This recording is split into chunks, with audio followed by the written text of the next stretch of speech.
High ভাই, এই মেয়েটার ঠিকানাটা কোথায় বলতে পারবেন? এই মেয়েটা তো শিলাবাজির মেয়ে। ও তো আজই হাসলাভঙ্গে প্রোগ্রাম হচ্ছে।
তুমি এই নোংরা কাজ করো? এই নোংরা কাজের জন্য তুমি আমাকেও স্বীকার করেছিলে। আর এই বাজের কাজ কারা করে? আমি তো তোমাকে একটা সুন্দর জীবন দিতে চেয়েছিলাম, অনেক সুখে রাখতে চেয়েছিলাম, আর শেষ পর্যন্ত তুমি ছি। খারাপ লাগছে তো? আমি আপনাকে বলেছিলাম না, আপনি আমার সম্পর্কে জানলে আপনার এই ভালোবাসা থাকবে না। এর জন্যই আমি আপনাকে অস্বীকার করেছিলাম। আপনার সাথে সম্পর্ক করার পর যখনই আপনি আমার আসল পরিচয়টা জানতে পারতেন, তখনই আপনি আমাকে ছেড়ে চলে যেতেন। জীবনে আমি অনেক কষ্ট পেয়েছি, কিন্তু নতুন করে আর কোনো কষ্ট পেতে চাই না। তাই আমি আপনার ভালোবাসাকে প্রত্যাখ্যান করেছি। এখন আমি আপনার চোখে খারাপ, কিন্তু একটা কথা বলেন তো, ওখানে যারা বসে আছে তারা আপনার চোখে ভদ্রলোক, কারণ তাদের টাকা আছে, মান সম্মান আছে। কিন্তু আমি সামান্য কিছু টাকার জন্য ওদের সামনে নাচছি বলে আপনার চোখে খারাপ, সমাজের চোখে খারাপ। কিন্তু একবার ভেবে দেখুন তো, আমাদের এই রাস্তায় কারা নিয়ে আসে? আজকে সমাজে যারা সভ্যভদ্র সেই মানুষরাই। কিন্তু কেমন সমাজ দেখুন, যারা আমাদের টাকার বিনিময়ে নাচাচ্ছে তারাই ভদ্র। আর আমরা সামান্য কিছু টাকার বিনিময়ে নাচছি বলে সেই ভদ্র সমাজে আমাদের খারাপ চোখে দেখে, কোনো জায়গায় আমাদের সম্মান নেই।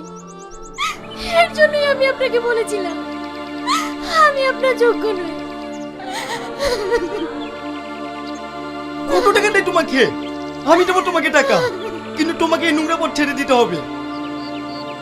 আমি এই কাজটা মন থেকে করতে চাইনি গো, আমিও চেয়েছিলাম আর 5 জনের মতো লেখাপড়া করবো, মাথা উঁচু করে বাঁচবো।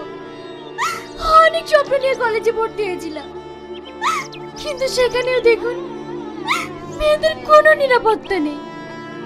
সেখানেও আমি এই নোংরা ছেলেদের শিকার হয়েছি। তবে একটা কথা কি জানেন, যাদের পোড়া কপাল তাদের কোথাও সুখ নেই। তুমি কলেজ ছাড়লে কেন? তুমি আমাকে একবার বলতে পারতে। আমি শখ করে কলেজ ছাড়িনি, সমাজের সঙ্গে হাজার লড়ে আমি কলেজ পর্যন্ত পৌঁছেছিলাম। সেই কলেজ আমি ইচ্ছাকৃত ছাড়বো আপনি ভাবলেন কি করে? কিন্তু আমার কোনো উপায় ছিল না। তুই কাজ যাচ্ছিস না কেন? আজ 5 দিন জ্বর এসে পড়িয়াছি, তাই কাজে যেতে পারিনি। আমি ক্লায়েন্ট ধরেছি, তাদের সাথে টাকাও নিয়েছি, আর সেই টাকা দিয়ে তুই তোর মেয়েকে পড়াচ্ছিস, আর এখন কাজে যাচ্ছিস না? আমাকে আর কিছুদিন সময় দেন, আমি সুস্থ হলেই কাজে জয়েন করব। আমি কোনো কিছু শুনবো না, হয় কাজে চল, না হলে আমার টাকা ফেল।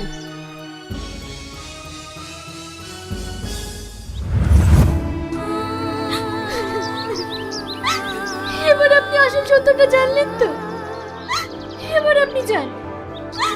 আমাদের মতো হতভাগীদের কোনো স্বপ্ন দেখতে নেই।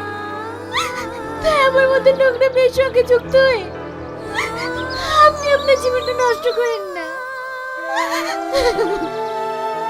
বিয়ে করবে আমায়? কে বিয়ে করতে চায় না বলুন? প্রত্যেকটা মেয়েরই স্বপ্ন তার একটা ছোট্ট সংসার হবে, স্বামী ছেলে মেয়ে নিয়ে সে অনেক সুখে থাকবে। সেটা আমার কপালে নেই। আছে, আমি তোমাকে বিয়ে করব, আমি তোমাকে নতুন জীবন দেব।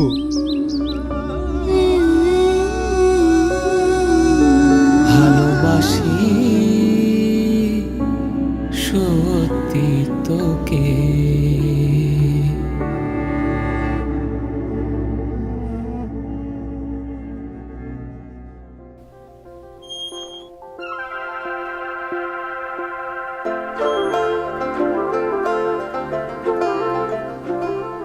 মা, আব্বা, আমাকে তোমরা ক্ষমা করে দিও। কেন রে? আমি একটা মেয়েকে ভালোবাসতাম, তোমাদেরকে না জানিয়ে আমি তাকে বিয়ে করে ফেলেছি। মেয়ে কোথায় রেখে এসেছিস? বাইরে দাঁড়িয়ে আছে।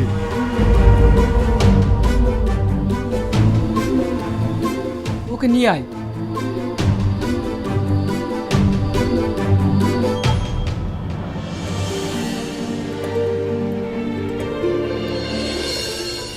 বাহ, খুব সুন্দর।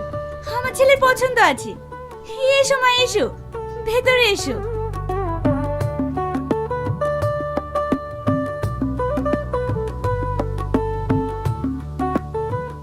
আব্বা, তুমি আমাকে ক্ষমা করে দিও। না রে, আমার তোর প্রতি অনেক বিশ্বাস আছে। কাউকে ভালোবাসাটা অপরাধ না। যা, ভিতরে যা।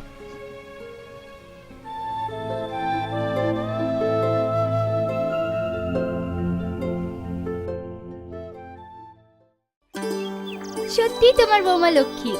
এই বাড়িতে আসার সাথে সাথেই তোমার ছেলে চাকরি পেয়ে গেল। হ্যাঁ, আমার এক মেয়েকে বিয়ে দিয়েছি আর এক মেয়েকে ঘরে এনেছি। ভালো আছো মা? হ্যাঁ, ভালো আছি। তোরা ভালো আছিস? ভাই কখন যাবে? এখনই বেরিয়ে যাবে, গাড়ি আসছে।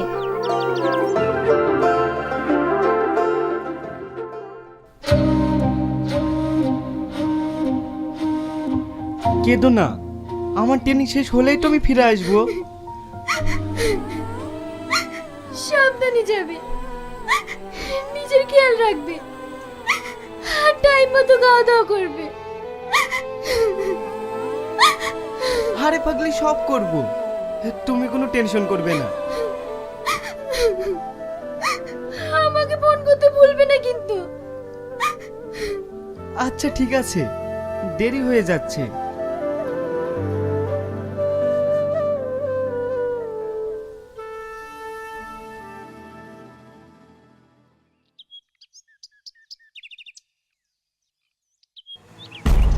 এখানে কেন?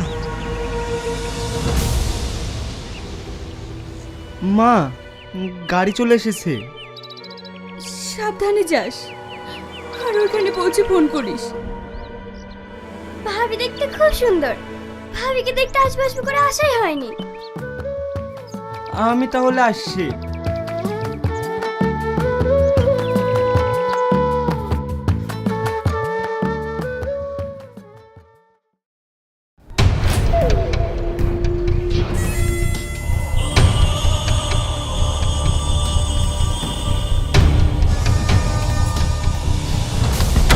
কি ব্যাপার? তুই কি ভেবেছিস আমি তোকে চিনতে পারবো না? তুই তো আমার